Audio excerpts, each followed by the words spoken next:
Thank you for being here. My name is David Henry. I'm chair of the Monroe County Democratic Party, and welcome to the first of several town halls we hope to host on the question of what a post-Roe Indiana looks like. So thank you for spending your time here today and learning a little bit about what awaits us at the State House on July 25th with some of our panelists today. Before we begin, I wouldn't be much of a local party chair if I didn't ask four things of the audience as you're here today, and then I'll swiftly get out of the way so we can get on with our presentation. First, volunteer. You need to volunteer for organizations that are in the fight to assure abortion access for Hoosiers. They need your help. Secondly, volunteer for pro-choice candidates that are running for office, and we have more than a few here today that you'll hear from. And volunteer to go to the State House on July 25th to hear the General Assembly as they begin their process of determining what to do with reproductive rights in our state.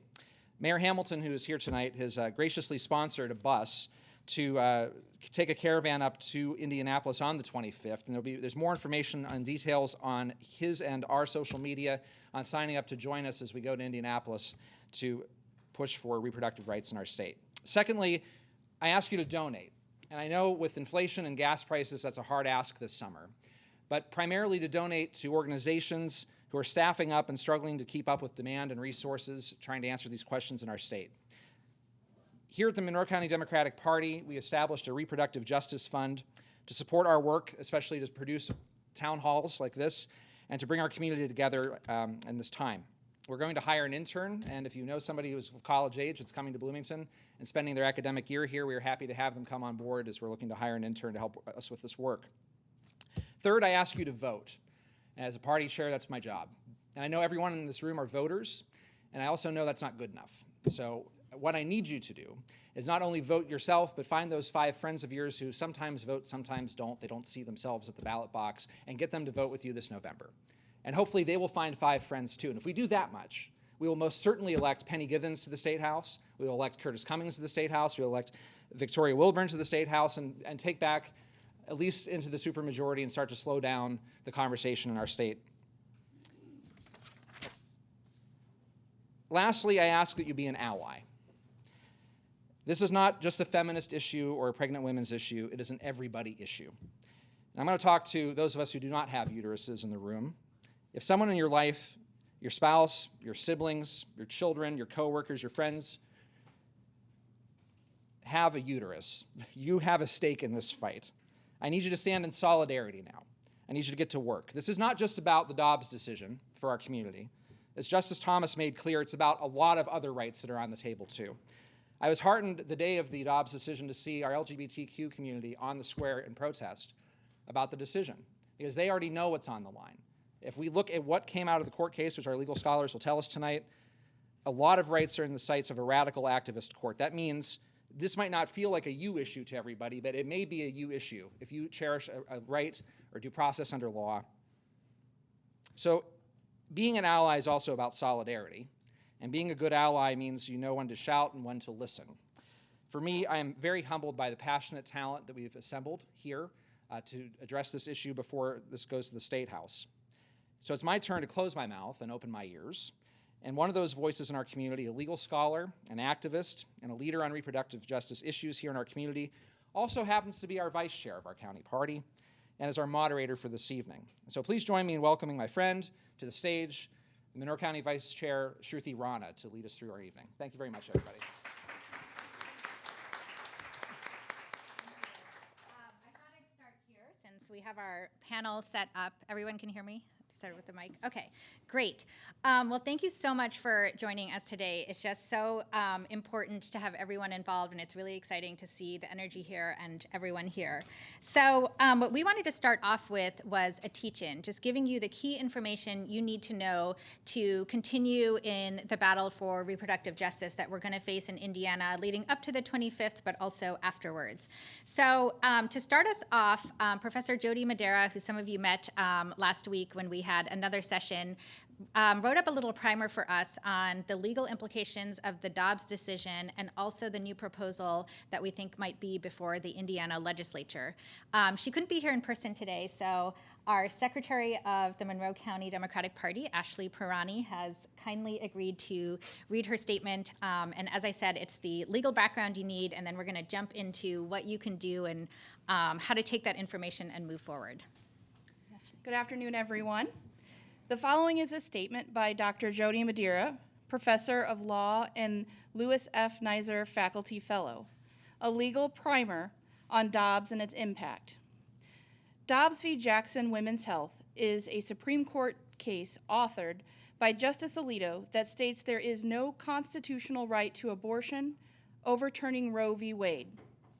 It returns the issue of abortion to state legislators and states that privacy rights like same-sex marriage and contraception have no constitutional footing in the Due Process Clause of the 14th Amendment, terminating the legal theory of substantive due process, which has been in place for decades. Since abortion is not enumerated in the Constitution, the court says that the next question is whether abortion is rooted in the nation's history and tradition or implicit in the concept of ordered liberty. They find that it is not.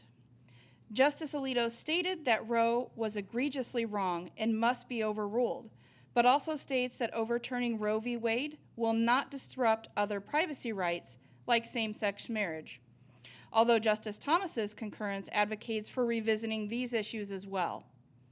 Justice Alito states that implications for women's equality and public opinion are extraneous to the law and do not matter.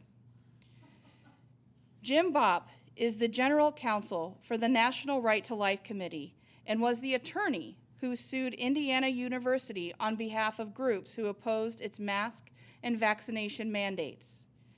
His proposed bill focuses on enforcement provisions to get around pro-choice tactics to ensure that people continue to have access to safe abortions. It would ban abortion except to prevent the death of a pregnant person with serious risk of substantial and irreversible impairment of major bodily function that does not include psychological or emotional status. It's unclear how close to death a pregnant person would have to come in order to trigger this standard. Doctors performing abortions would have to file burdensome reports with the state, or be subject to criminal prosecution and license suspension or revocation. Bopp maintains that a pregnant person who obtains an abortion would not be subject to prosecution, but note that pregnant people could likely be sued under the current existing Indiana law. Doctors and individuals who assist pregnant people in getting abortions are treated very similarly. Physicians could be prosecuted for a level 2 felony, 10 to 30 years, if they successfully performed an abortion, and level 3 felony, which would be 3 to 16 years in prison, if an abortion was incomplete and resulted in the birth of a live child. Individuals could be prosecuted for providing information to pregnant people or those acting on their behalf about where to get an abortion, which includes websites. It would include hosting websites, providing referrals to illegal providers, etc. These provisions would likely violate the First Amendment right to free speech, would be unenforceable, and would most definitely create an avalanche of cases in criminal courts. The model bill would make it a level 3 felony to sell, distribute, or advertise abortion medication, or take a pregnant minor to a different state to get an abortion without parental consent.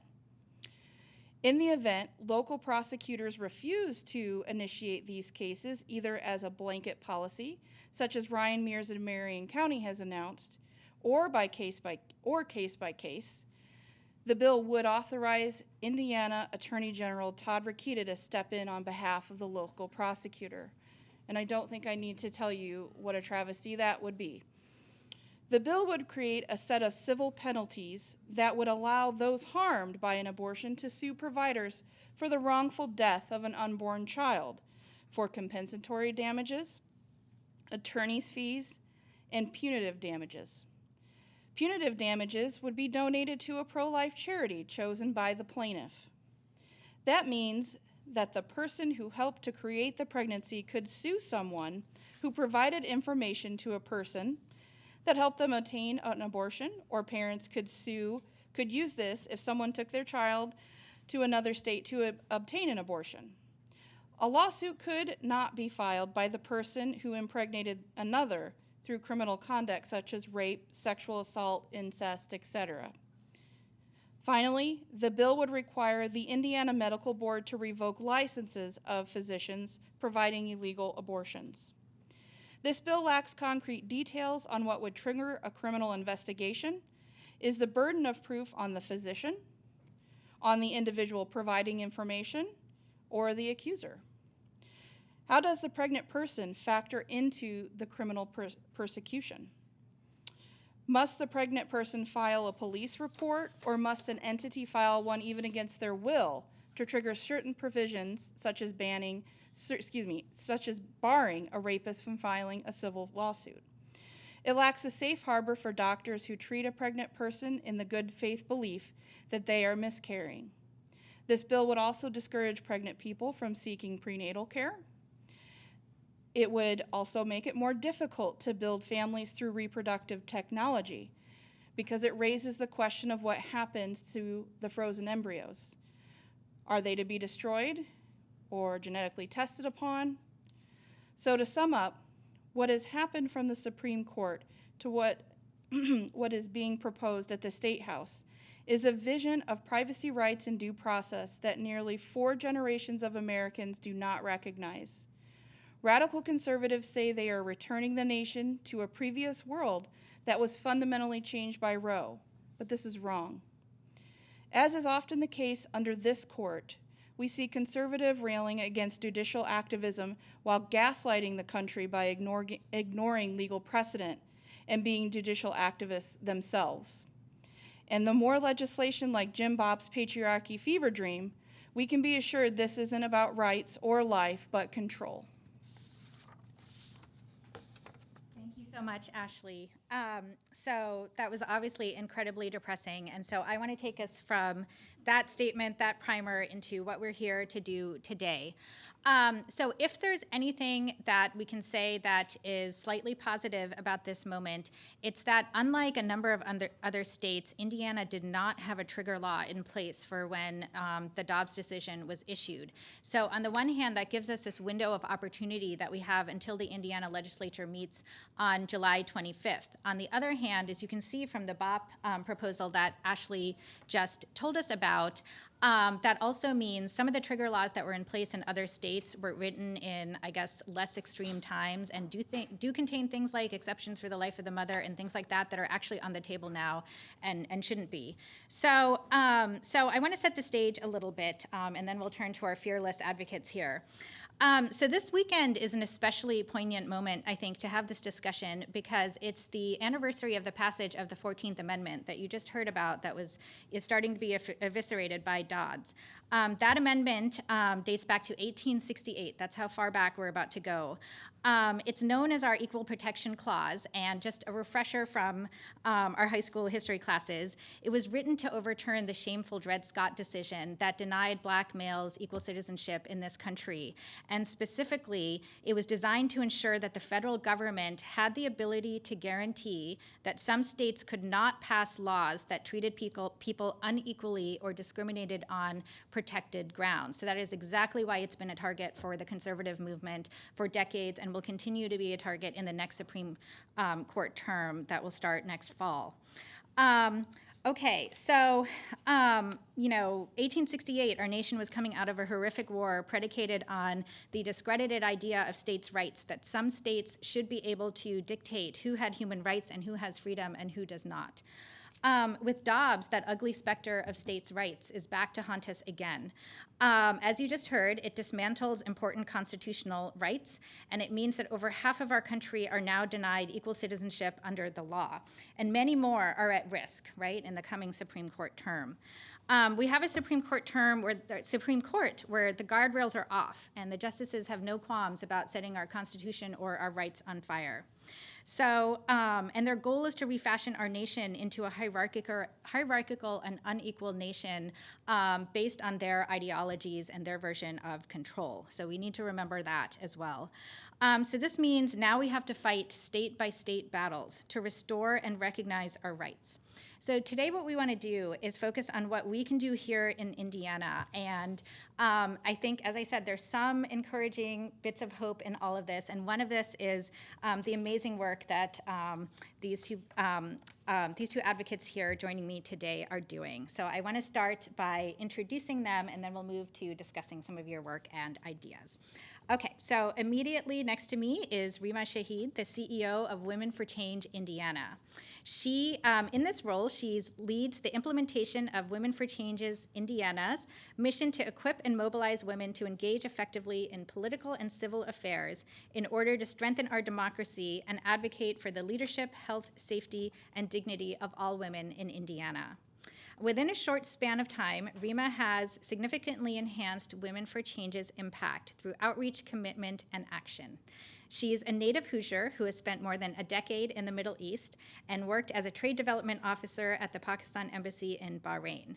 She brings a unique perspective and diverse range of approaches to community outreach objectives and restoring democracy and rights in Indiana. Michelle Dahl is our next panelist. She is a lifelong Franklin resident, a Korean adoptee, and a parent of 5. The heart of their community involvement began in food security. She founded Michelle's Little Free Pantry in 2017, based out of Franklin with a physical location in Old Town Greenwood. As the years progressed, it was evident that just feeding folks was not enough. With food security intersecting with the lack of public transportation and housing, she realized that the real work is not only in accessibility and equity, but also in acknowledging the systems that are in place and how to navigate them, and most importantly, how we can navigate and influence change to serve the people.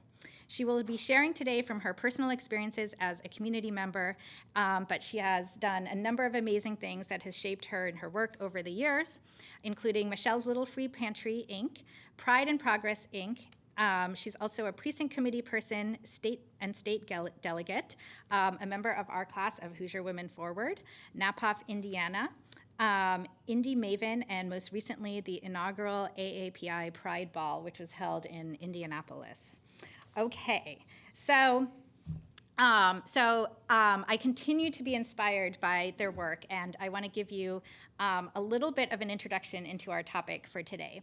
We thought we would focus on the issue of reproductive justice, and I'll give you a 2-sentence definition of that. The idea behind reproductive justice is to recenter equality into advocacy and provide a framework to unite the many different experiences women, family, all people have in this country without erasing them. So it focuses reproductive justice as the human right to maintain personal bodily autonomy, to have children or not have children, and to parent the children we have in safe and sustainable communities. It expressly includes Indigenous women, women of color, and LGBTQ people in the fight for justice, and includes the issues that we need for safe communities, such as gun violence and environmental justice. Okay, so with that little background, I want to start, and either one of you can go first. Can you tell us a little bit about what reproductive justice means to you, and how do you bring these perspectives into your work, especially in Indiana, where diverse perspectives are not always valued? Well, I first want to start out with a quote by Maxine Hong Kingston. She is a Chinese-American writer. In a time of destruction, create something. And I think just coming here today, we are already creating something. So thank you for being here. I really had to sit back and try to take out the emotions in all of this. But I broke down the words a little bit. I mean, we're talking about reproductive and justice and what's just. And it's really simple. You know, like reproduction is just a process that our bodies do. You know, and with justice, it's just making something just by impartiality, which seems really simple. So it just is weird to me that it's tied up with a process that my body does. So it's just reproductive is just really anything that has to do with reproduction. We don't even have to use those organs if we don't want to. Just putting that into perspective, that it's taking the emotion out of it, and what we can do to focus to move forward on these decisions. I am from Franklin, as she said, and I've lived there my whole life as a Korean adoptee. And so Franklin is pretty homogenous in its makeup.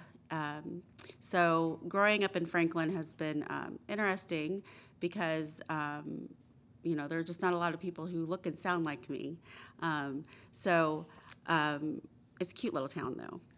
But over the years, it's very cute. But over the years, with all of the work that I've done, with the nonprofits that I've started, and being in spaces of leadership and community activism and work, I have found that over the years, as a minority, that some of the spaces just aren't made for me, or nor am I safe. So in that's okay. I've also found community in spaces that I know that I do belong. So when we're talking about AAPI, Asian American Pacific Islander spaces, LGBTQ plus spaces, I have found just a whole new world in these doors opening where we can have these discussions about reproductive justice and just start from square one, instead of having to fight through all the other stuff to figure out if I even deserve to belong there. So I think that, you know, part of that perspective of bringing it to Franklin is building that relationship with people who identify as I do and growing that. You know, when Michelle in Franklin says, you know, the AAPI community is suffering, they're like, well, I just see Michelle. So, you know, building your community and having these conversations is, for me, organically, at a grassroots level, the most important part to get through all of this. And in that, we can build power and use our voices. So, yeah, that's just part of who I am, and it just makes sense to start at that basic level, because we get caught up in all of these, you know, things that are out of our control, and it's more important to me to focus on the things that we can do and who's standing with you. Wow. Can everyone hear me? I don't know if this is on. Is that better? Okay. Good afternoon. I just want to say thank you for having me. I'm really happy to be here today, and thank you to all of you that took time out on a beautiful Sunday to be here. It just shows your commitment to this work. Reproductive freedom is so important. It's so important because we're talking about the ability for people to make decisions about their bodies. It's hard for me to grapple how this is a discussion. It's really hard for me to grapple how we're talking about the fact that we are now allowing elected officials and 6 out-of-touch Supreme Court justices into our doctors' offices, into our homes, and into our lives. This is it's as un-American as anything could be, because we're founded on these principles, now so-called principles, of equality and justice and freedom. So many people came here because of those now broken promises. And for what? Because 6 people's theology is going to dictate what the rest of the nation is going to do? This is the same kind of conversation. Prior to my work at Women for Change, I served as the executive director of the Muslim Alliance of Indiana, where I got to travel through all 92 beautiful counties and talk to people about their Muslim neighbor. There were a few times where I would have people heckle and yell at me and say, "You can't bring Sharia law into Indiana." There were some other people that would say I couldn't bring Shakira law into Indiana. That made for an even better conversation. The Constitution of the United States. Do we remember that we have these principles? But now you are allowing somebody else's theology to come in and restrict our freedom? This is the first time in the history of this nation where a right has been taken away. This is about Dobbs, but this is not just about Dobbs, because Clarence Thomas has already indicated he's going to come after who we can love, what families look like, and other forms of reproductive oppression. And that should give us all pause. I'm so glad to see all of you, and I'm glad to see one of my former colleagues, Annie, here, and she'll tell you that I like to joke around. Sometimes our work is heavy, but there's nothing that can lighten this up. There's absolutely nothing that can lighten this up, because this is so frightening, and this work is so personal to each one of us. And for me, it's because I'm a mom. I have 3 kids, 2 daughters and a son. What does this mean for them? What does this mean for their children if they choose to have children? And what does this mean for each one of us and our legacy because of 6 people? More to come. Thank you both. Okay, so my next question is shifting to your advocacy work. What are the most pressing or urgent impacts that Dobbs has had on your work or advocacy, and what kind of information or messages would you like our audience to know? So I have recently become a co-chair for NAPOF, National Asian Pacific American Women's Forum. Yeah, I'm sorry. I'm so sorry. I'm not used to microphones. So I'm recently a co-chair for NAPOF, and I'm here as a community member. But just speaking from experience and working on reproductive justice, the Reproductive Justice Institute. Is that right? Yeah. I think that we have collectively have just the most important thing right now, especially we have never been in a landscape like this ever. And so we just don't even know how to, process all of this. I found, though, that the best thing that has been for us is to process it together, and whatever that is that it looks like. Not knowing what this is going to look like after it's all said and done. I think that the thing that is probably the most pervasive is fear, and it's just something that we have to face, head on with each other, and surround ourselves with people that, want to support and embrace and empower each other. But with that, I mean, we're talking about, reproductive justice and our health, and to feel like we don't have regency of our own bodies. Is very frustrating, and as Rima has said, I have 5 children. I have 3 adult children, and the first day that we heard the, decision come down, I just texted them and said, "Don't get pregnant." And so we're talking about pregnancy and sex and all of these things, and it's just like you're already, it's already layering upon trauma that we already have upon other things, and it's just frustrating because we don't even talk about sex right in the first place. There's so much shame and taboo that we just don't honor. So I just think that it's so important for us to go back to square one and educating ourselves and going back over the history of,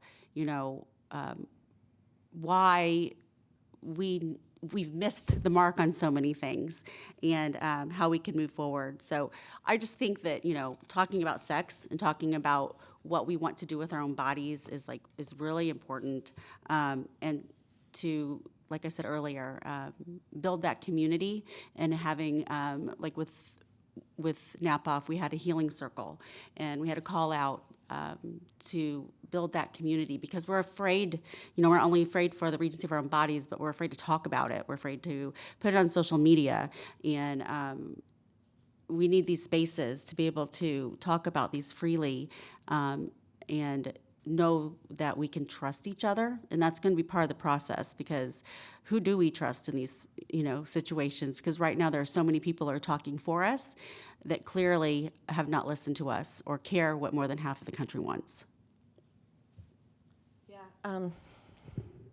Thank you for bringing up sex ed.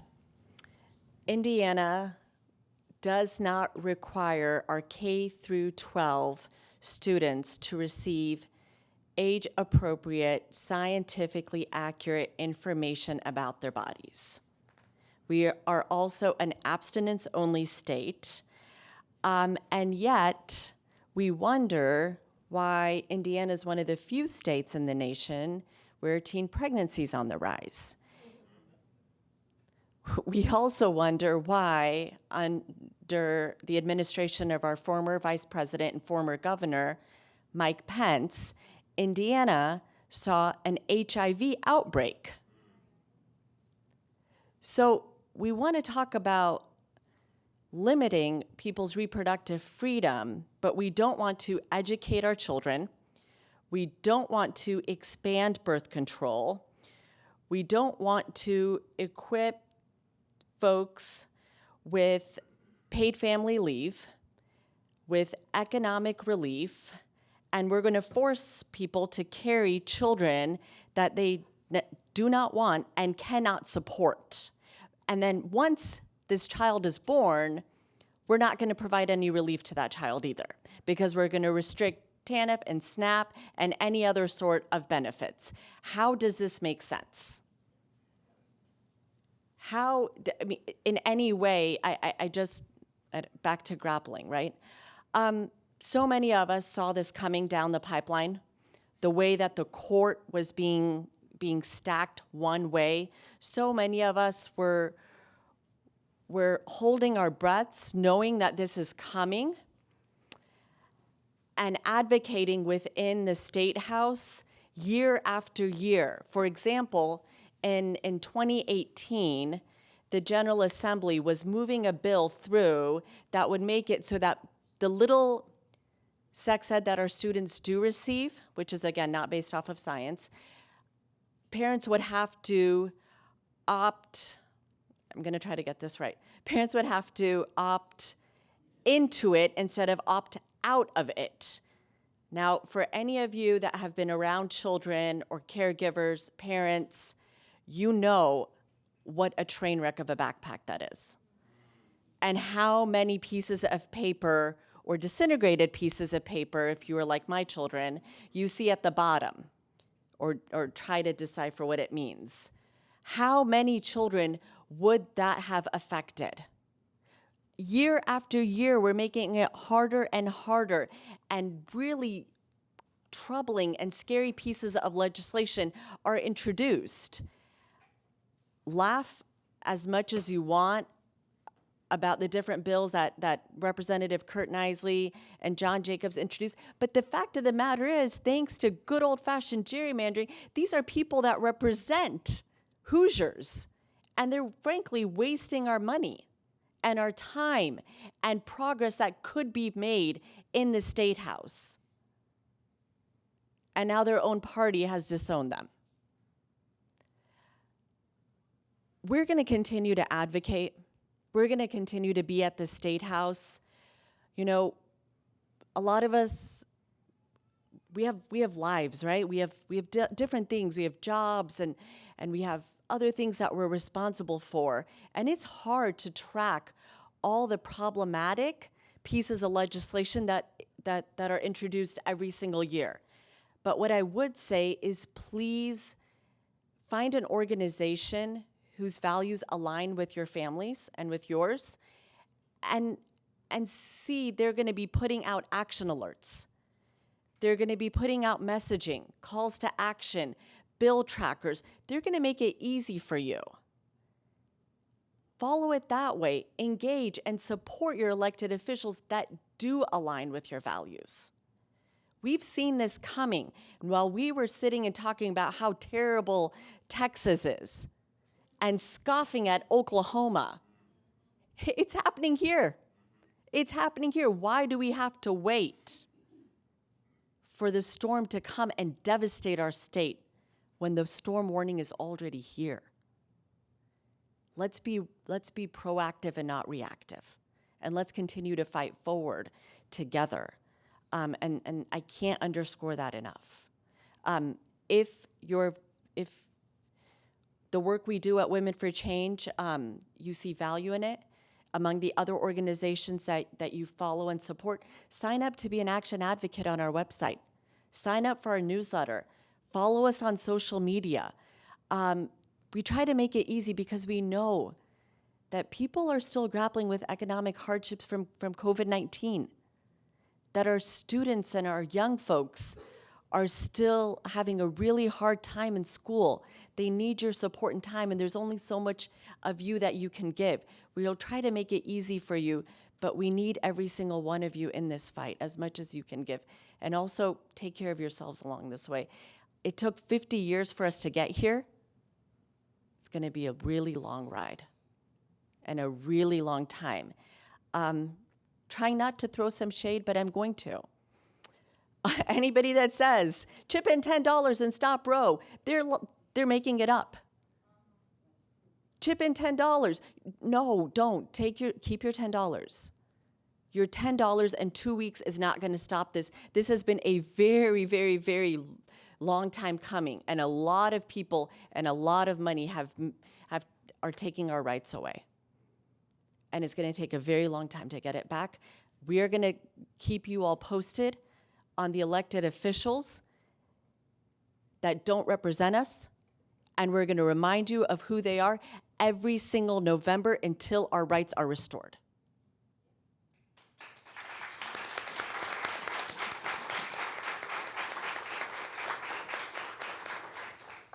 Well, thank you both. Now, am I actually speaking into? Now I'm speaking into the microphone. Is that right? Yes. Okay. I think that was really incredible, and I think you're telling us it's not a normal thing to wake up one day and see that some of your fundamental rights have been wiped away, and a trauma response is warranted and okay, and one form of healing is fighting together or just joining together, right, and supporting each other during this time.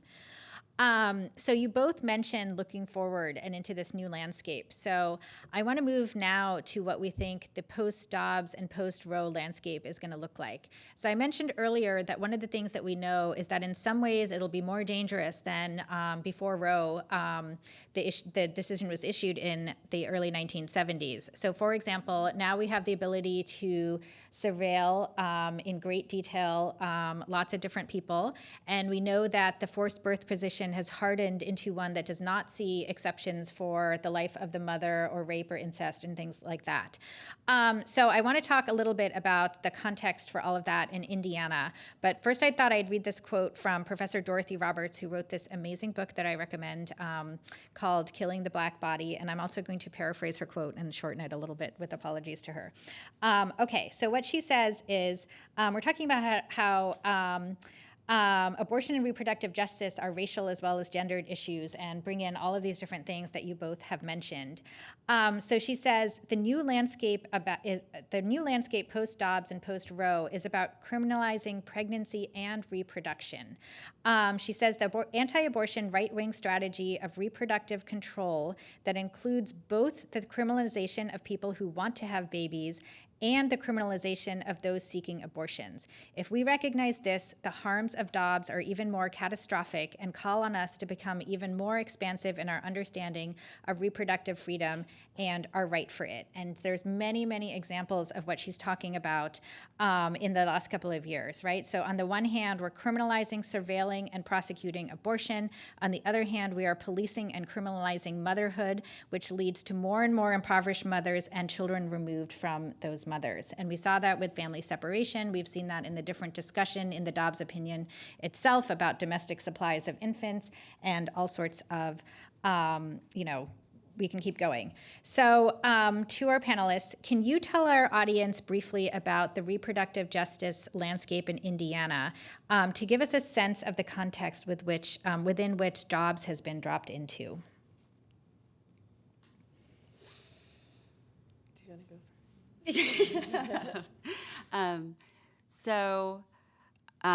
Just coming to the table as a Korean adoptee, as a woman of color, and someone who identifies as she, they, we're already having this introduced on that level is, I wouldn't say harder, but it just definitely adds another weight to the equation, I feel.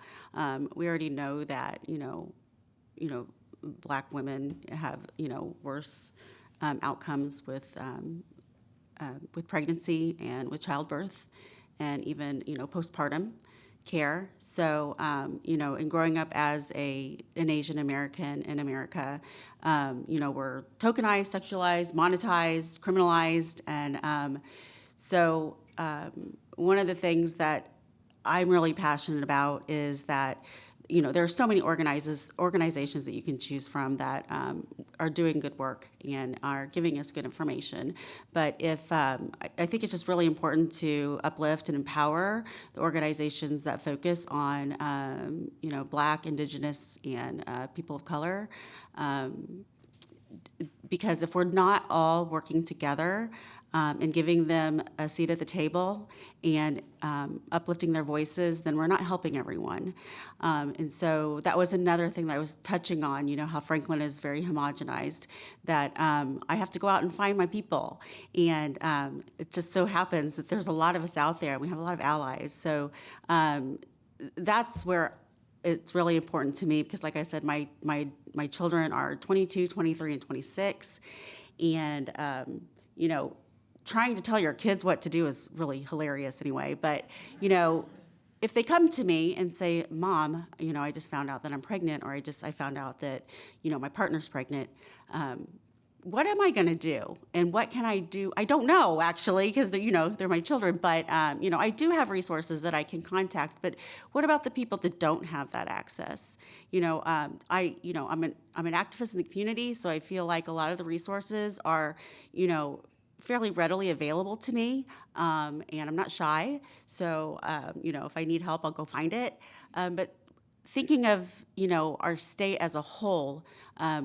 We know that education is not our strong point. What are we going to do to help these people and be visible and make sure that we're putting out the right information? And that's just kind of where I'm stuck right now, because if I get in the other thing, the whole other side of this, I looked up, Facebook, says, how are you feeling? And I'm like, rage cry. Apparently that's not a real thing.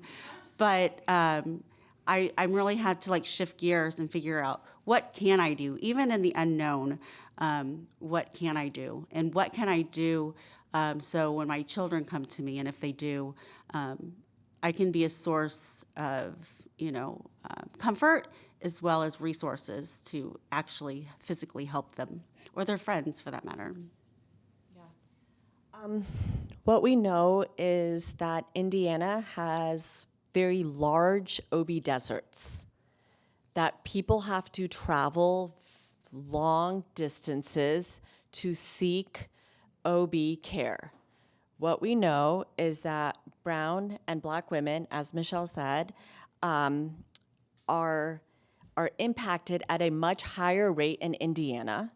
And a great example of that is the doctor in Indianapolis at IU, one of the IU hospitals, that lost her life when giving birth.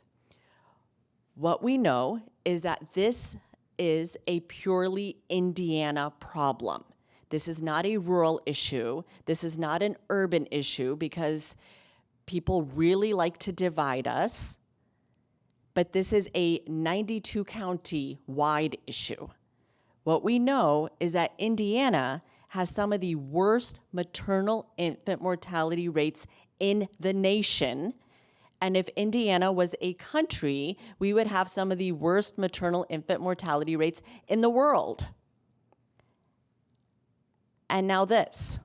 What is this going to mean for these OB deserts and for all these people? What we also know is that marginalized communities are going to be affected at a much higher rate because people with privilege and economic privilege are still going to be able to travel out of state to seek an abortion.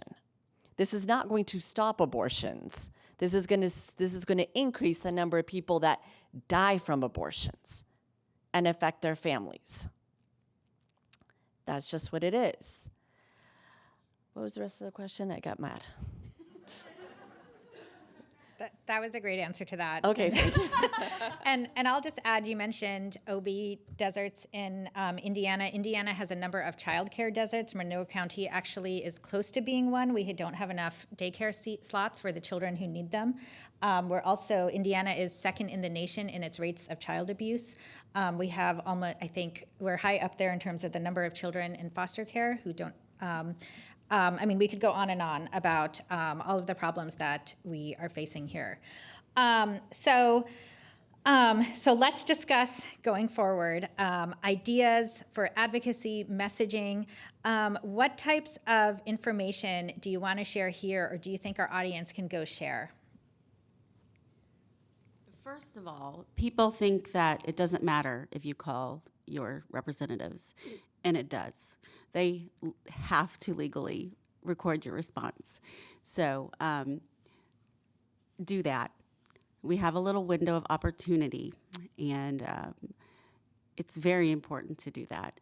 I mean, you can do it by email, you can do it by phone. Like I said, I'm not very shy, so I will call, as much as I want. And actually, I think they appreciate the call because they know that nobody likes to talk on the phone anymore.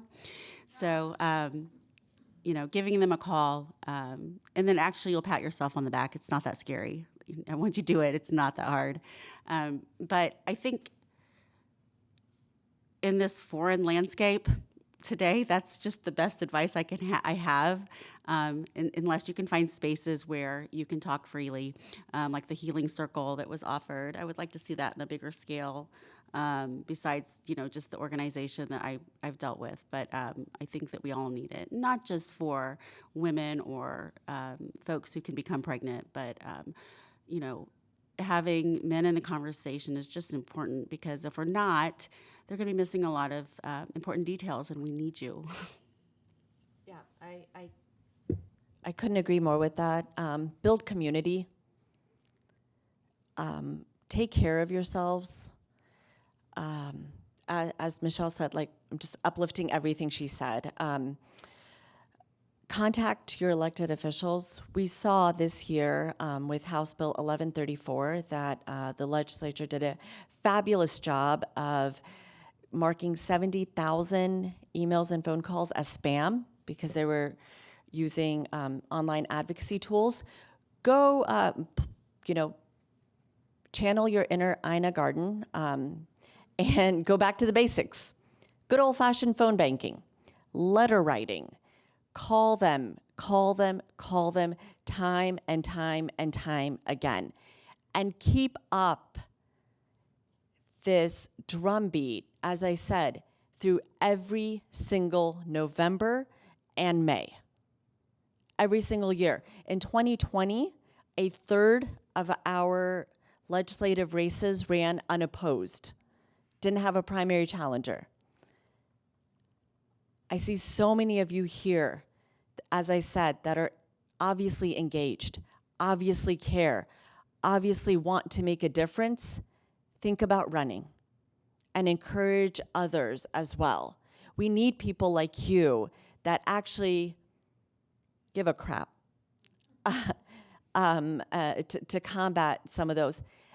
And your elected officials, as I see some here, that do care about their communities, remember to say thank you to them.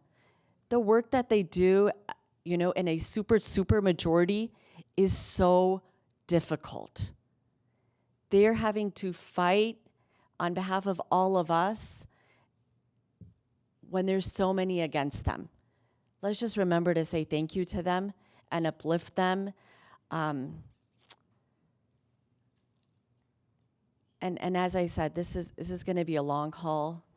So let's keep at it, and let's grow our circle and include more voices.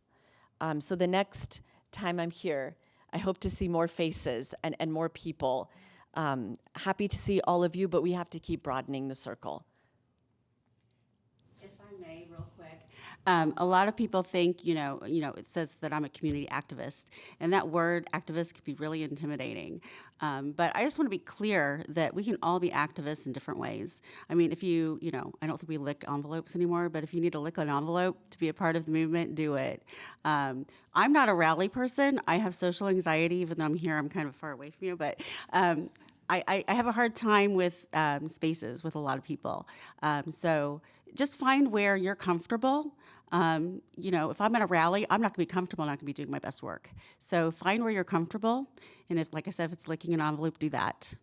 So I just want to make sure that everybody feels included in this movement, because a lot of people feel helpless right now.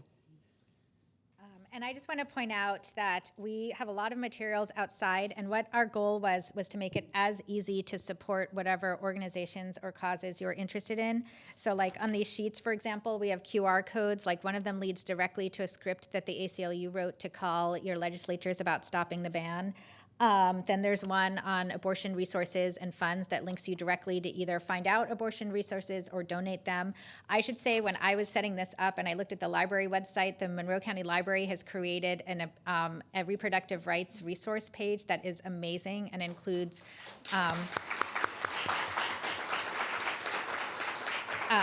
someone thought deeply about it. It includes tips on digital security if you need to access resources.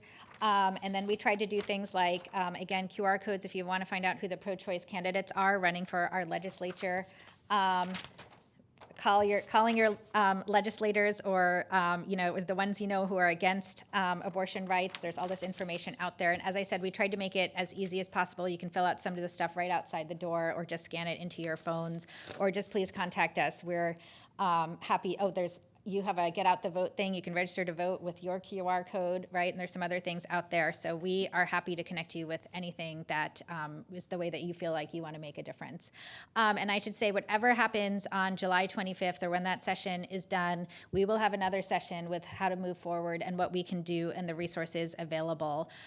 So stay tuned for that. And I think we're out of time. So I just want to thank our panelists so much and for giving us inspiration.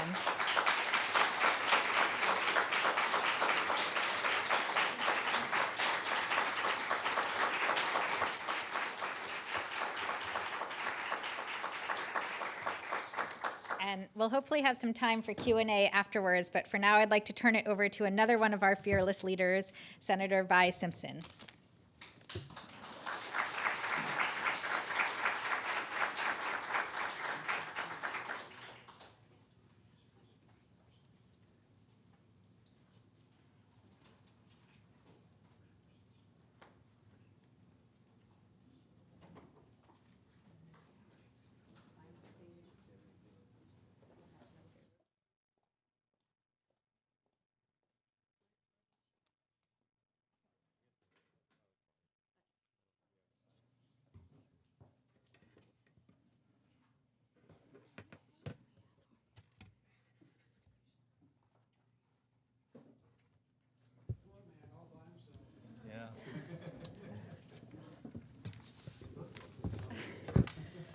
He gets the reverse at the State House, so it all works out in the end, right?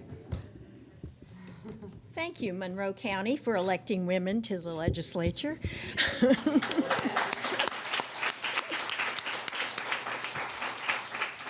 And Matt.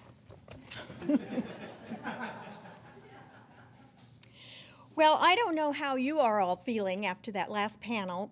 By the way, let me just give a word about of congratulations to Hoosier Women Forward. All of those people were graduates of Hoosier Women Forward. And we have a couple more in the audience, and we have one here. So you can see Hoosier Women Forward in 5 years is doing a lot of good work. So I'm really proud of that.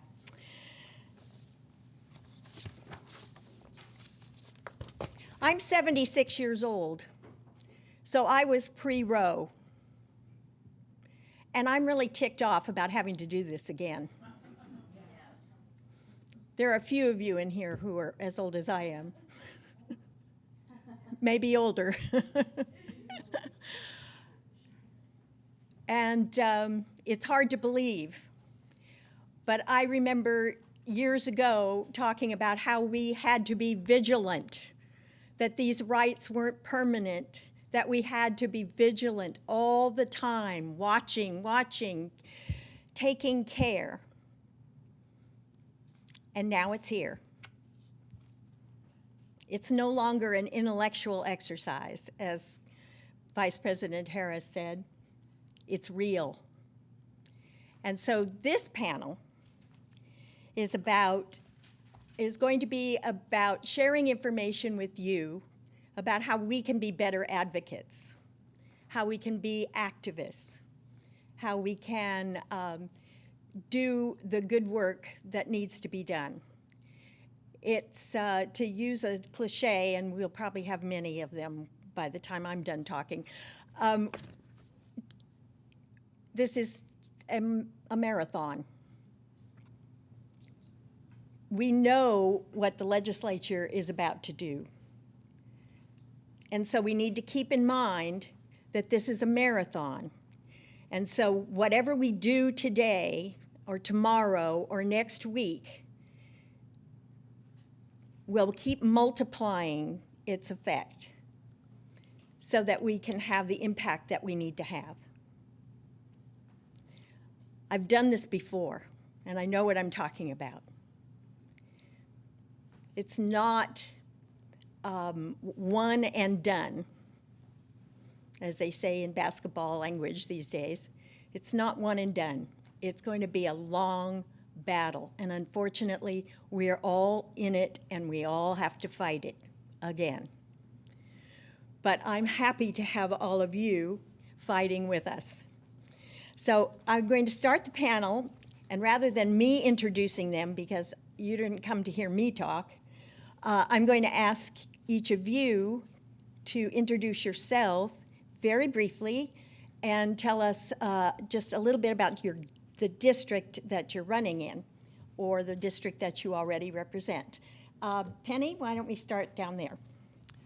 Well, good afternoon. I want to thank Shruti, Rima, and Michelle for a great startup to all of this. But I'm Penny Githens. I'm running for state representative in the newly redrawn District 62. This covers sort of the southern and eastern part of Monroe County, all of Brown County, and a little bit of Jackson County. I didn't ever think I'd be anything more than just a mom and a trailing spouse. But when my older son was diagnosed with autism, I learned that our health insurance wouldn't cover that. So within a few years, I was up at the state legislature fighting for a health mandate for autism. It took 2 tries. I didn't stop. I kept fighting because there are people that need us, and that's who I am, and I will keep fighting when I'm elected to the legislature. Thank you.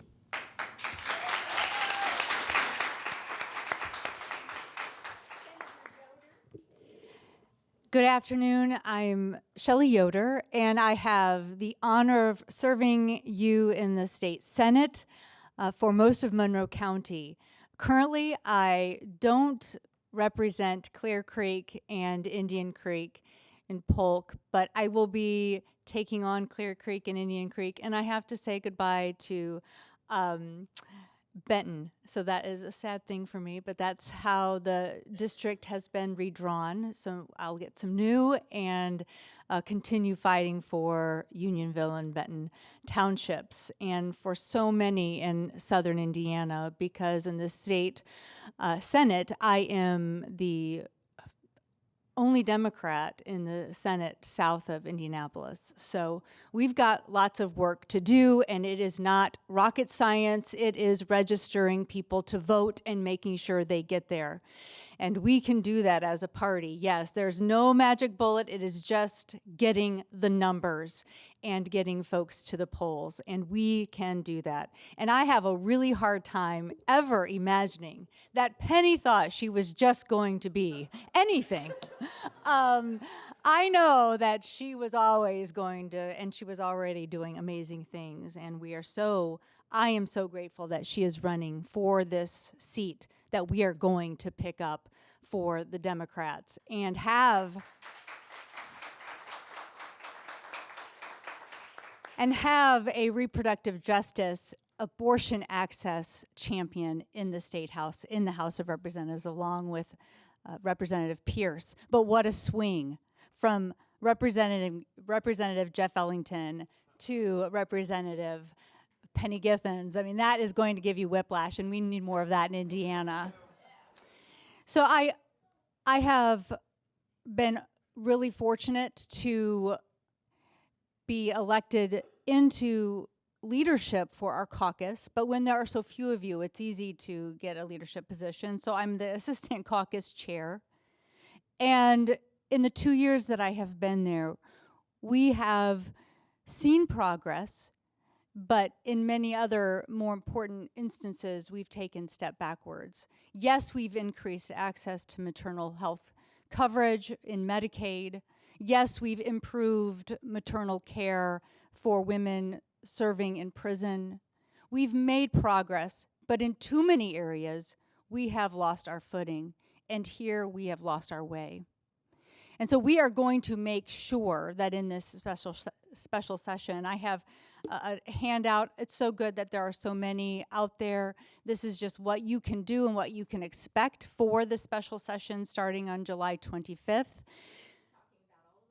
But there's a handout out there that you can grab, but definitely want to say I look forward to seeing and hearing from each and every one of you in the coming days and weeks ahead. Thank you. Thank you, Shelley. Representative Pierce? Yeah, I'm Matt Pierce. I'm the state representative for District 61, which is most of the city of Bloomington. And thank you. I'll just say that I've been around in politics now long enough that I remember when there was only a one-seat difference in the Senate and the Democrats had the majority in the House. And I remember when there was a Democratic governor for 16 straight years. So don't believe the media who constantly tells you over and over again that Democrats cannot win and the supermajority is forever. We got a lot of things working against us, but if we really work hard, we can change this state.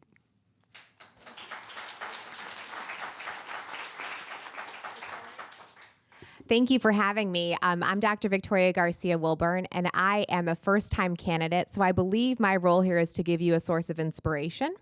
If I can do it, you can too. I'm a proud member of Hoosier Women Forward Class 4. Yes, there we are. And I'm actually the only candidate right now for the new House District 32.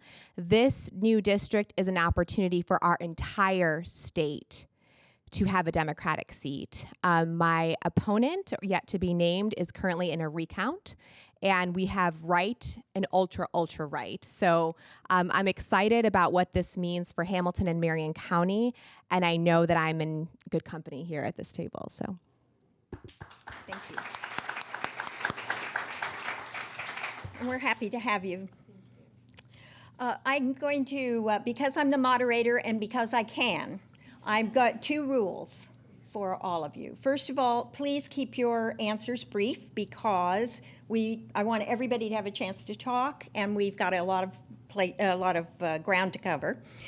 And number 2, please do not use the word conservative to describe the Supreme Court or the Republicans in the General Assembly, because my friends, they are not conservatives. I'm a conservative because I believe in recognizing, acknowledging, and respecting precedent. And I'm a conservative because I don't believe we should be imposing my religious beliefs on all of you. So please, let's not use their language. Let's start using Democrat language when we talk about the crazies in Indianapolis and in Washington. So let's begin our discussion. And first, I would like to ask Matt and Shelley. Matt, would you begin by explaining to us the special session, how special sessions work, and what we can expect, not specifically for this special session, but for when someone talks about special sessions, what are they talking about? Yeah, so only the governor can call a special session when the legislature is not always scheduled to come in by law in the statute. And but once the legislature is in session, it can handle any topics it wants to. It doesn't even really have to handle the topics that the governor lists. And the legislature has 40 calendar days in which it can meet up to a maximum of 30 session days. Now, one thing that you should know right now that's a little bit strange is, the governor's proclamation said the session should begin July 6th. Then the leadership of the legislature decided they needed more time, so they decided to be the 25th. I assumed that the governor would issue a new proclamation changing the date. He did not. So it is the kind of current odd interpretation, I think not supported by law, that we are actually already in session. And but what that means is the 40 days limit is already ticking. So there's not going to be much time left once you get there on that 40-day ticking. So that's an interesting little inside quirk that'll be fun to see how that plays into everything. Shelley, can you explain to us what you expect to see on July 25th? I have heard not much about what's going to occur on July 25th and how the two bills that we know that we will be hearing, and that is one on the tax refund and the other is on abortion restriction. And I have heard rumors that the abortion language will be authored by Senator Liz Brown, which tells me it will start in the Senate. And I've heard rumors that the tax refund will start in the House. So they will move through at the same time in different chambers. I have been told through rumor that there are not, the process will go according to what we normally hear for or see for a bill, and that is it will be filed in a committee, and it will go through the committee, and then it will come before the Senate. And then once the Senate and the House hear that one bill, then they'll flip sides and we'll hear the other bill and possibly concurrences at the end. But I would add this.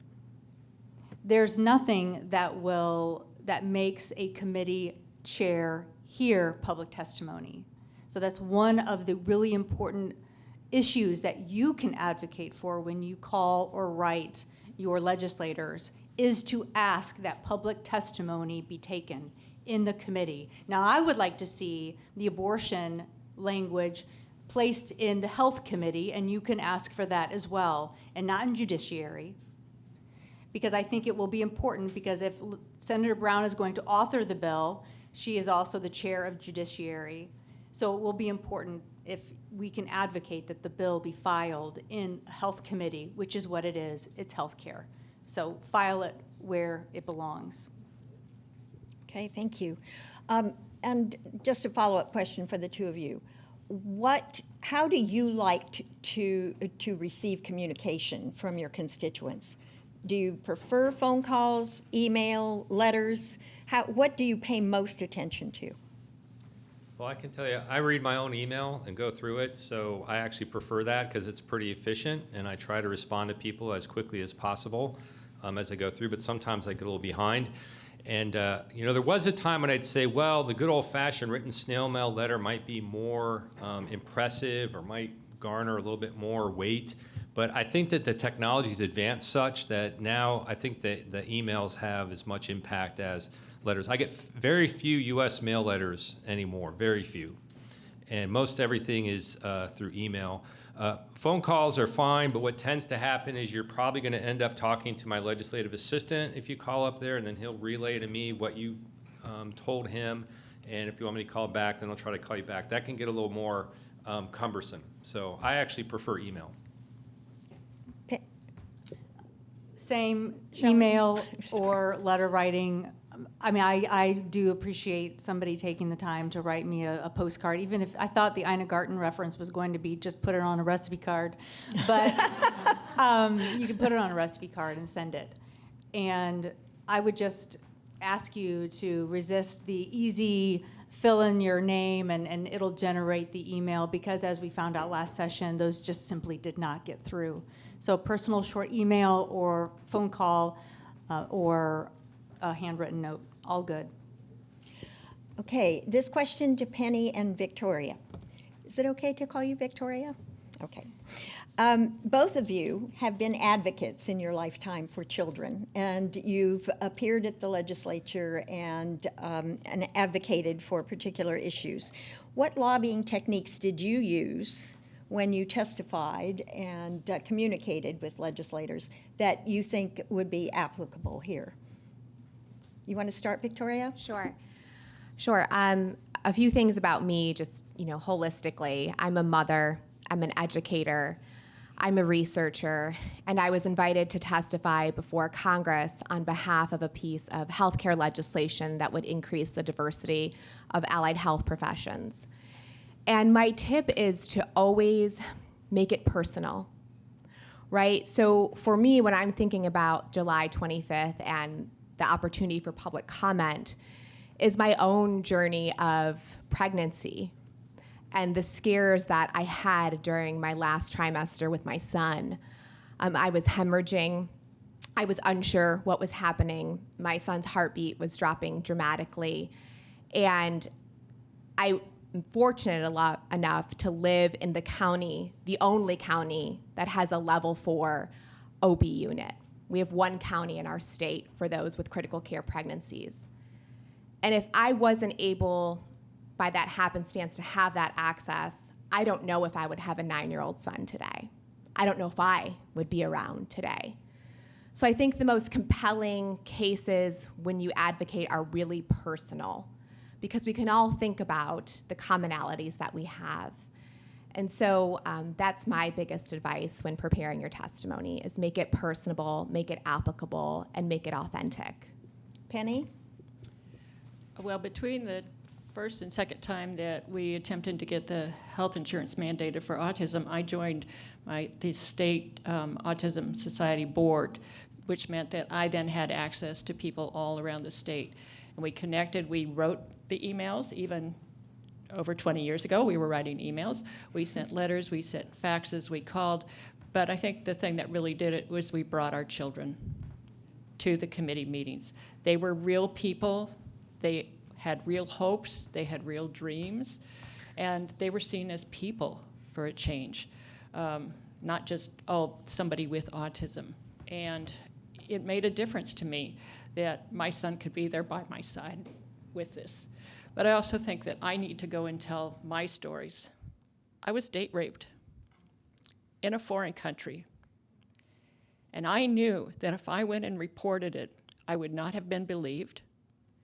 I knew I probably would have been thrown in the back room of jail and raped repeatedly by the people that were supposed to have been there to take care of me, and so I never reported it.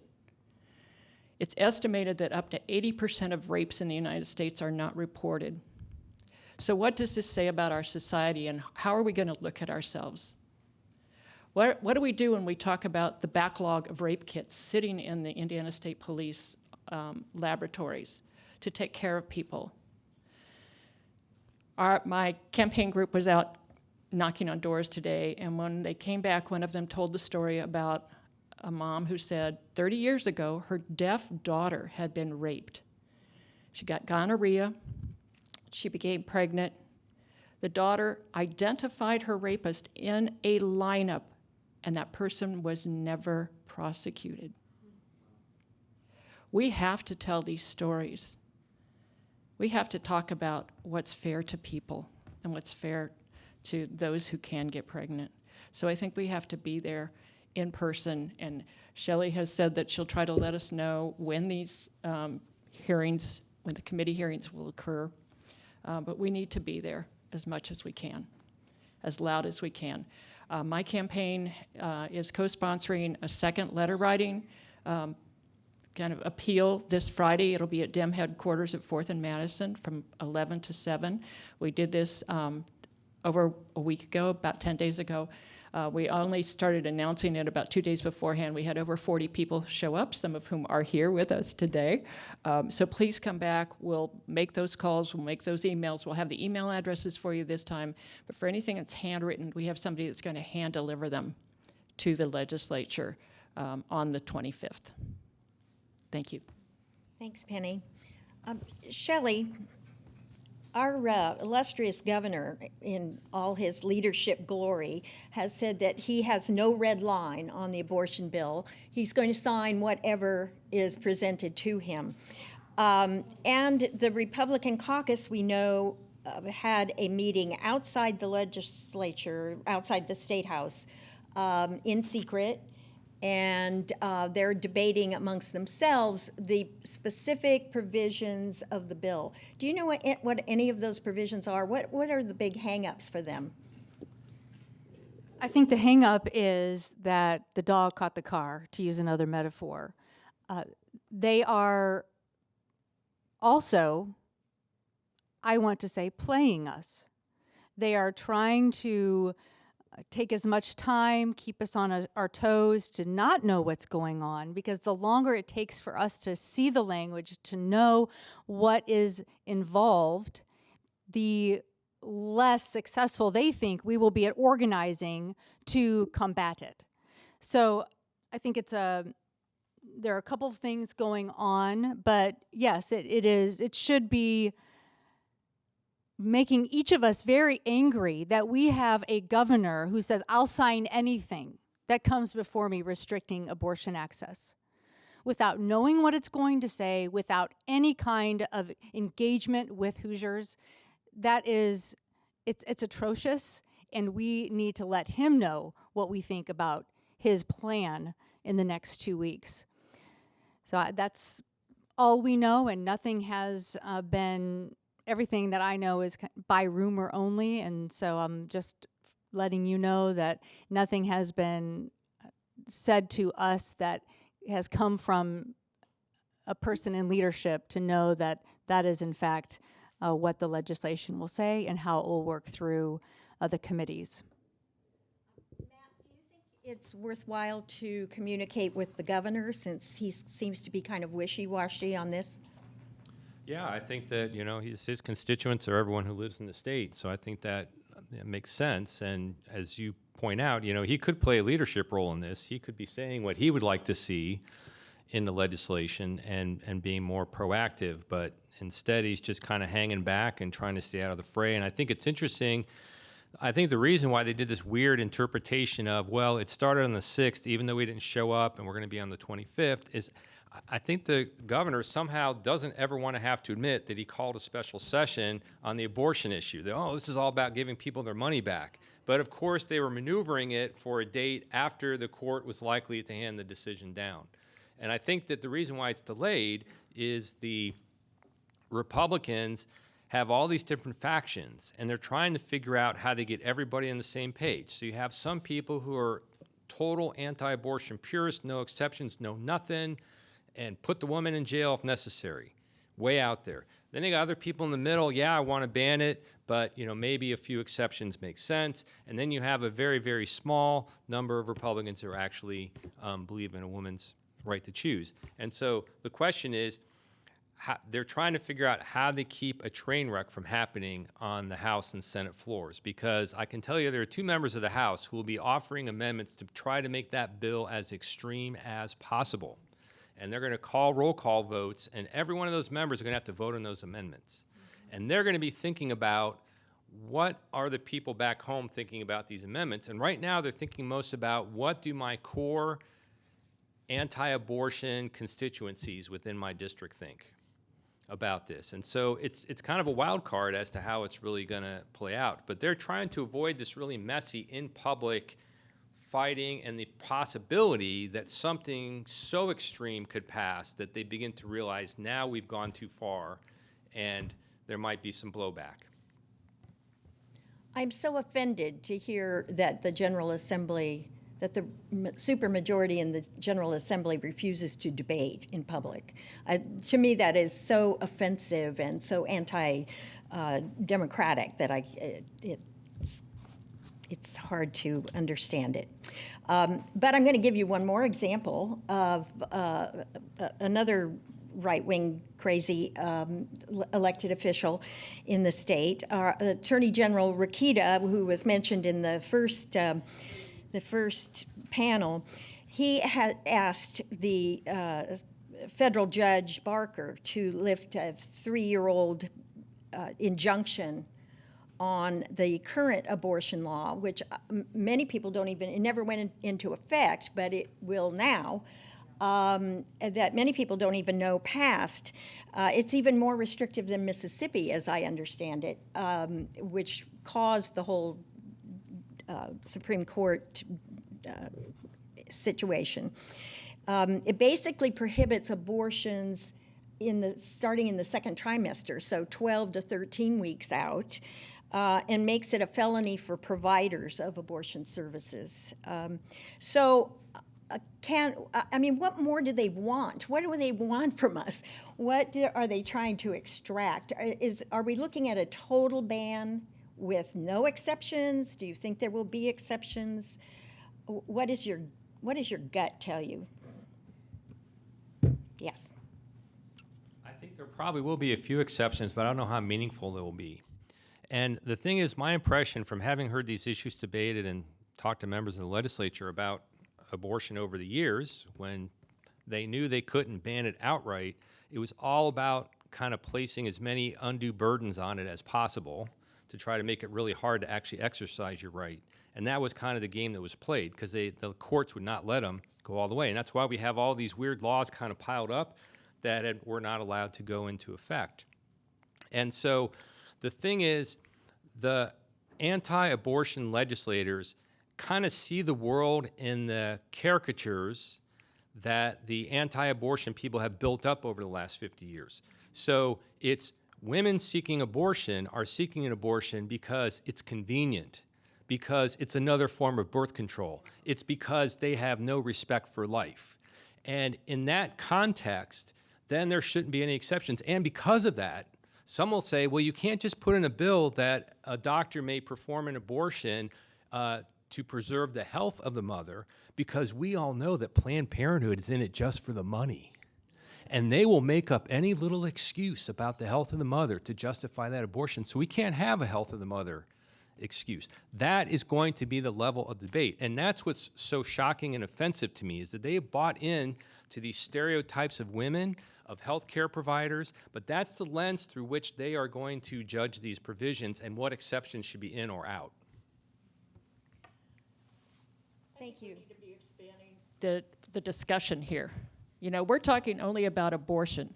60% of people who go to receive an abortion right now have one child or more. So part of the discussion is, well, they can be put up for adoption. Well, if I already have 3 kids and seek an abortion, and I can't have it, which of those 4 then babies should be put up for adoption? Where do we go from here? If there's a complete ban on abortion, do we stop everybody at the border and have them do a pregnancy test? Do we stop everybody in the airport and have them do a pregnancy test? Where does this lead to? It is so out there that it is scary, not just for abortion, but for all of our privacy rights. Victoria, do you I'd like to speak for a moment as a healthcare provider. And, you know, when the DAPS decision first came down, I thought this is such a slippery slope for healthcare providers. This is the most intrusive thing that can happen to a healthcare provider. All healthcare disciplines take national certification exams to become licensed providers. And then we all follow scopes of practice in various states that say what we can do and what we cannot do. And I can just only imagine, if this step is fully implemented to the depth and breadth that they want this implemented, what's next? You know, what is next? Is hospice care next? Is dialysis care next? Are vasectomies next? You know, we have to allow healthcare providers to operate as healthcare providers. This is not a place for political discussion. Abortion is health care. Full stop. Penny, I love it when you get fired up, so I'll give you another question to fire you up some more. I heard that Senator Braun seems to be, our senator, seems to be very happy that decisions about abortion have been turned over to the states, where it should have been all along, because the states are so careful about protecting our rights. In his words, we are a state that is pro-life, and the General Assembly should follow the will of the people. Penny, is Indiana a state that is pro-life? And does the General Assembly follow the will of the people? Well, it's clear they don't follow the will of the people. Otherwise, we wouldn't have all this gerrymandering to begin with. But also, according to the Indiana ACLU, 78% of Hoosiers favored maintaining Roe as it was in place. They are not listening to us, period. I also think okay, everybody who knows me knows I'm real wonky, right? And I try to prepare. I looked at the Indiana Constitution yesterday.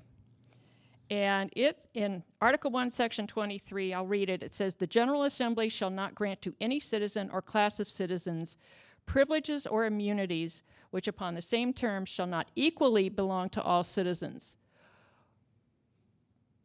Individuals with enough wealth who get pregnant can leave the state and have an abortion. They will figure it out. We are creating second-class citizens when it comes to abortion. That's not right. Sorry, and so I think it violates the Indiana Constitution also. Victoria, I have a special question for you. Okay. Kind of adopting the adage of KISS, keep it simple, stupid. What do you think the Democratic message ought to be? I think Republicans have been beating us for years on message. What do you think the abortion message ought to be from Democrats? Well, I think, this is a great question because the same question was asked to former President Barack Obama. And he said, how are Democrats going to win this midterm? And he said, we have to tell our story. So we have to be bold and tell our story. And just like you just said, the Republicans are not the party of life when you're passing insane gun laws that threaten the lives of human beings with 2 feet and 2 arms and innocent children and parade watchers and moviegoers and going to grocery stores and worshiping in their places of worship. That is not pro-life. So we have to stop giving in to what they're selling. So I call their bluff. Thank you. We all ought to call their bluff. I have one more question that I want to direct to Matt because he's a lawyer and I know he's been studying this. If the supermajority passes a prohibition, which we think they will, I'm curious about the options for after that happens. We don't know when in July this will happen, but we can assume it's going to happen. Several states have filed lawsuits challenging the prohibitions in those states. One of those is in Florida, based on their Religious Freedom Act. You remember Religious Freedom Act? We have that in Indiana. And I'm just wondering, and I've been wondering about this, so much so I've been overly reading about it until I'm sick of it. Since when life begins is a religious belief, it is not my religious belief. It is not the religious belief of a lot of people in Indiana. Is it possible that we could file a lawsuit based on the Freedom of Religion Act that they so carelessly passed? Yeah, I know that there are some people who say that's a possible legal approach. That Freedom of Religion Restoration Act, whatever exactly called, it was, as you might remember, it was a little controversial at the time. So it essentially says that the government can't interfere with your free expression of religion unless it has a specific governmental interest in preventing whatever it's preventing, and it's kind of a high bar. And so that's the question of, if indeed all of these decisions are driven by kind of religious-based reasons, then the question is whether or not that's kind of being imposed on others. So that's one possibility. The other thing, which Penny mentioned, is each state Supreme Court can read its constitution, and it can conclude what rights emanate from that constitution as well. So she mentioned the Privileges and Immunities Clause. Unlike some states, we don't have a specific right to privacy in our constitution, but there's a possibility that that's one set of grounds. Another possibility, too, I think, is, in the U.S. Constitution, there's a basic concept of something being void for vagueness. So if you're going to be subjected to being prosecuted for a crime, you have to be able to know what the crime is, right? And so if they end up writing kind of a fudgy law where healthcare providers just can't figure out where the line is and have no idea whether they're going to be thrown into jail for preserving the health or the life of the mother, they would have grounds to say this law is unconstitutional because it's just too vague for us to figure out. So that's another possibility that's out there. And then there could be all kinds of other things in the bill that would raise other constitutional rights. So this idea of trying to prevent women from going, say, to Illinois, where abortion rights are still preserved. We have a right to travel in the Constitution. So the question is, if they attempt to do some things to somehow impede that right, is that something that would violate the U.S. Constitution? Mail order medications. Here's another interesting thing, because as you know, President Biden and the FDA, they're essentially saying we have ruled these medications as safe and effective, and we, as the federal government, you can't override us. Basically, we've preempted the field here, as the lawyers would say. So in other words, another lawsuit which will probably pop up is if states attempt to prevent women from getting prescriptions for abortion medications, it may very well be that because the FDA's ruled that safe and effective, the states do not have the power to override the FDA under the Supremacy Clause. So, and then you got the other issues that are out there, is that there have been so many laws layered on for all these years attempting to restrict rights. The question is, what happens if you just layer another law on top of those and you don't go back and repeal them or clean them up or do something to make them not conflict with what was done before? So then you have all these conflict of laws as potential lawsuits. So I think that we're actually going to enter an era which is kind of the opposite, the mirror opposite of what we've been through. So for the last 50 years, states have been trying to pass laws to restrict abortion as much as possible. And ACLU and others have taken the state to court, and the judges have said often, no, you can't do that, you've gone too far, that's an undue burden on a woman's constitutional right. And that was the game that went on forever and ever. And mostly the pro-choice people would win those battles. So now I think it's going to be the reverse, where we're going to have all of these laws that are attempting to ban abortion, and we're going to be trying to get the courts to kind of throw those out under these different theories. And so I think there's going to be a long period of litigation just trying to sort all of this out. And so there's going to be lots of twists and turns, I think, in the years to come. Thank you. Before we close, I'd like to mention that candidate Curtis Cummings, who is running for state rep in the Ellettsville, Richland Township area, was supposed to be here with us today. His daughter is ill, and he wanted to save us all from possible infection, and so we appreciate that he decided not to come, but we do miss him, and so I hope those of you that live in Richland Township, is there more? Yeah, you have Van Buren. Richland, I think, is all. And Bean Blossom, right. I hope you'll keep Curtis in mind. I have 2 lessons now. I had 2 rules to start, and now I have 2 lessons that I hope you can take from this panel. First of all, we've not given you much hope to be happy about what's going to happen in July. And I'm sorry, but we had to tell you the truth, right? But this is, as I said, a marathon, and we have two audiences for our rallies, for our letters, for our emails, for all our activism. We have two audiences. The first is the General Assembly, of course, and the governor. The second is to build a greater constituency group, to build out, as the first panel talked about, to bring more people into this fight.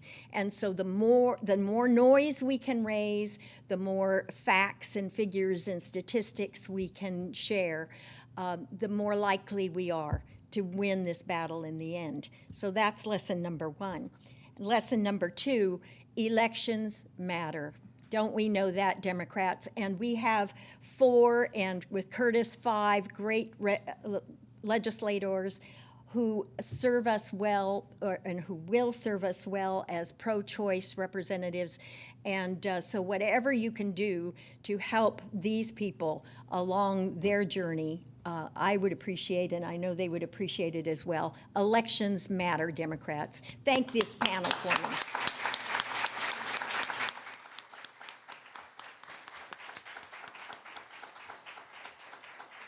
And now, I'd like to call, is David Schrudy? Yeah. Yes, okay, Schrudy, it's back to you. Sure. David actually had to step out, but we have some time for questions and answers. Okay, you want me to stay here? Yeah. Okay. Are there any questions? We have a few minutes for questions.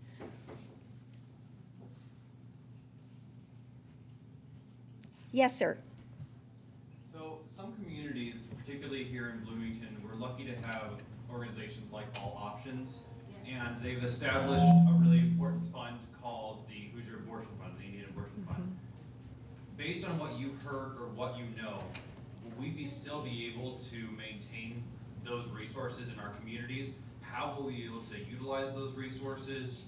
What are you hearing? What do you know? Well, the short answer is they're not talking to us, so we don't know. I mean, some people are pointing to this, Jim Bob model legislation, which is way out there extreme.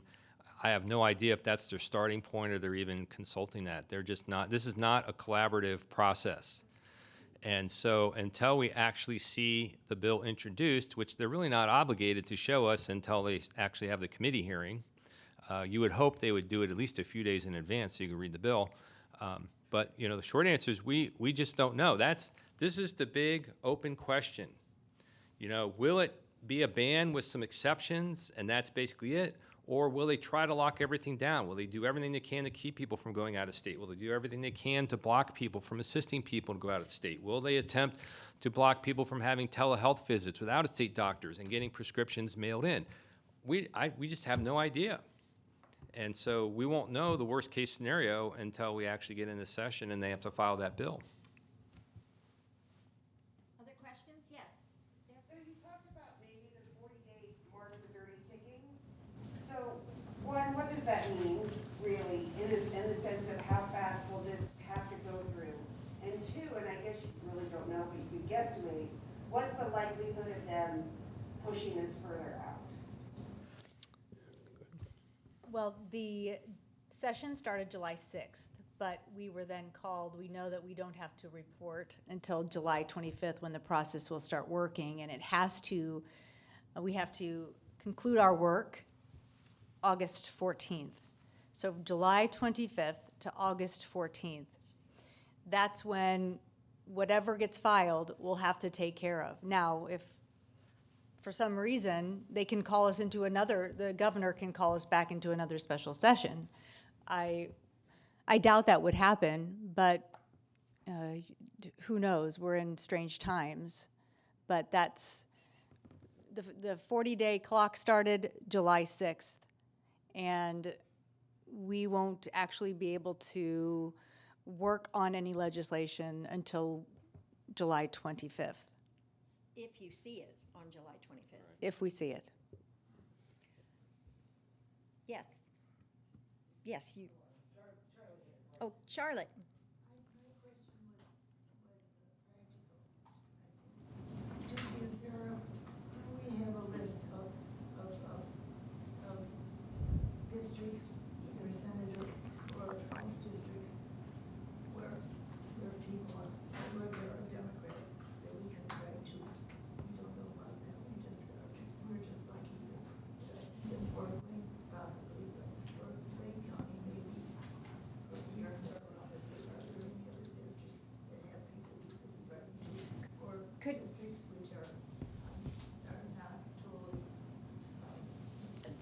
Could you hear Charlotte's question? I'll repeat it. Charlotte wants to know if there is a list of races around the state that are targeted races where we have a chance to win with a pro-choice Democrat, so we could pick up some pro-choice seats, which is a great question. There is a list. I'm not sure all the races in the House yet have been targeted. These two have been targeted already, and Victoria's seat is in Carmel and Indianapolis, right? And Fishers. It's a new seat, but she will take contributions and phone bank help and whatever help you can offer. And of course, we have our lovely Penny down there, who we are going to elect in November without question.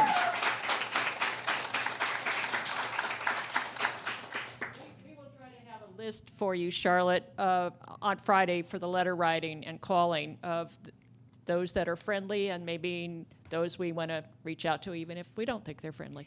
And Shelley, do you know any of the senators? Okay. We have another candidate from the Fishers area, Jocelyn Vare.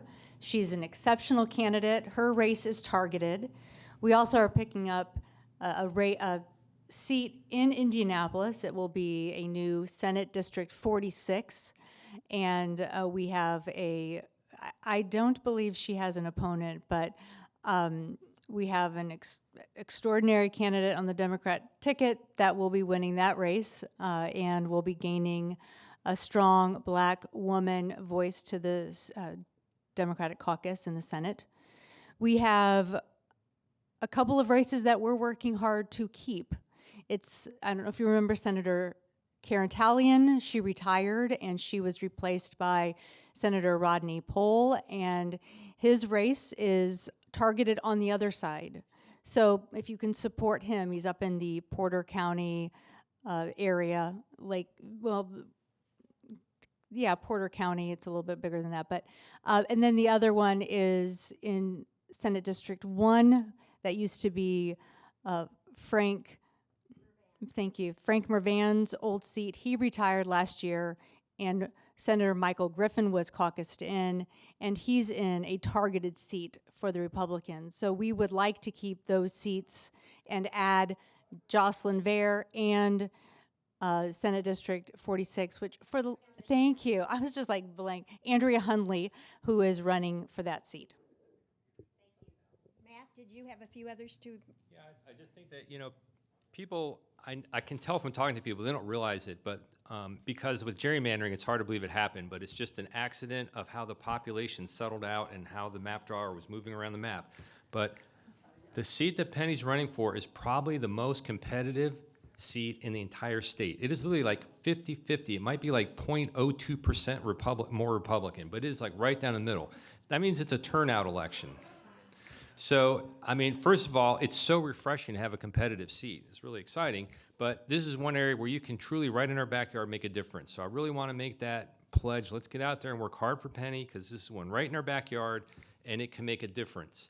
And then we've got a couple members, Terry Austin up in the Anderson area and Tanya Paff over in Terre Haute, where the seats have actually gotten a little tighter after they drew the maps, and the trends have not been very reassuring. So we want to make sure that we support those two good incumbents as well, as we look around for other places where we can also make some headway. We got to keep what we've got as well.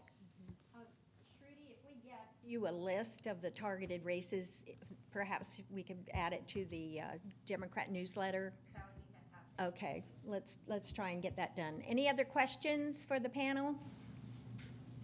Thank you. You've been so attentive, and I hope this was useful for you, and we look forward to many, many months of hard work ahead of us. Thank you so much.